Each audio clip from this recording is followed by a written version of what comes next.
चलो अब बात करते हैं cyclin CDK complex are the core cell cycle engines.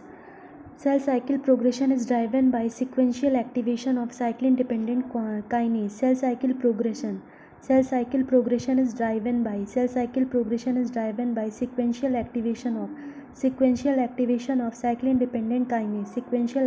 of cyclin dependent kinase. पहला होगा G1, दूसरा होगा G1 और S, तीसरा होगा S, फिर चौथा होगा G2 और M. G1 में क्या आता है? साइक्लिन D, CDK4 और 6.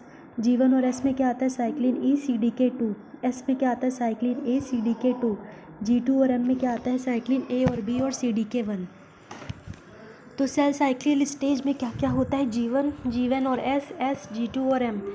G1 में क्या होता है? साइक्लिन D, CDK4 और 6. G1 और S में क्या होता है? Cyclin E, CDK2. S में क्या आता है? Cyclin A, CDK2. G2 और M में क्या आता है? साइक्लिन A और B और CDK1. ठीक है. G1 में क्या आएगा? साइक्लिन D, CDK4 और 6. G1 और S में क्या आएगा? Cyclin E, CDK2.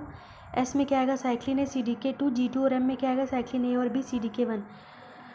But CDK activation is controlled at 3 major level. लेकिन जो CDK एक्टिवेशन होता है ना, वो 3 मेजर लेवल पर कंट्रोल होता है. पहला होता है साइक्लिन बाइंडिंग, दूसरा होता है एक्टिवेटिंग और इनहिबिटरी फॉस्फोराइलेशन. पहला होता है साइक्लिन बाइंडिंग. पहला क्या होता है? Cyclin binding. दूसरा होता है एक्टिवेटिंग और इनहिबिटिंग फॉस्फोराइलेशन. दूसरा क्या होता है? एक्टिवेटिंग और इनहिबिटिंग फॉस्फोराइलेशन. तीसरा होता है CDK इनहिबिटर. तीसरा क्या होता है? CDK inhibitor. CDK इनहिबिटर क्या होते हैं? Your first page describe 2 major CIK families. पहला होता है INK4 family. The INK4 family include P15, 16, 18, 19.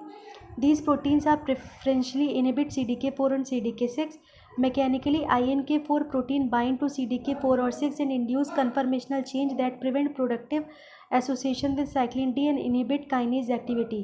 तो मैकेनिकली होता क्या है? जो INK4 प्रोटीन होती है ना, वो CDK4 और 6 से क्या करती है? बाइंड करती है and induce a conformational change. और वो क्या करती है? कन्फर्मेशनल चेंज को इंड्यूस करती है.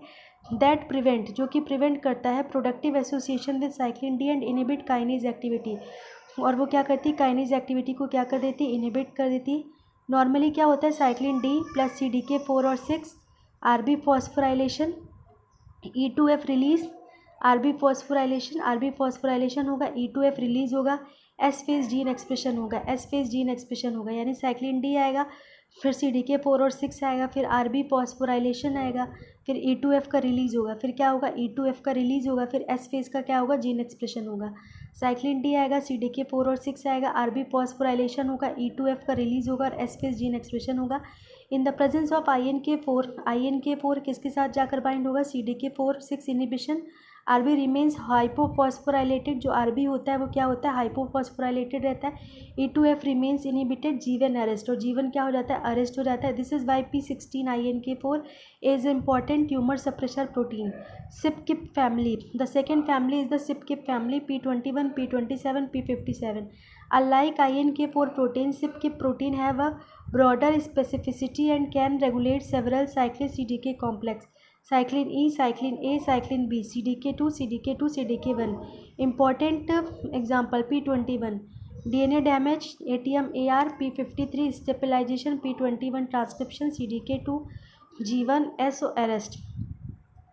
CDK1 regulation by phosphorylation.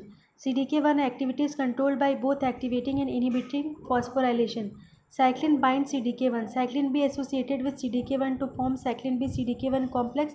However, simply binding cyclin is not sufficient for full activation. Step 2.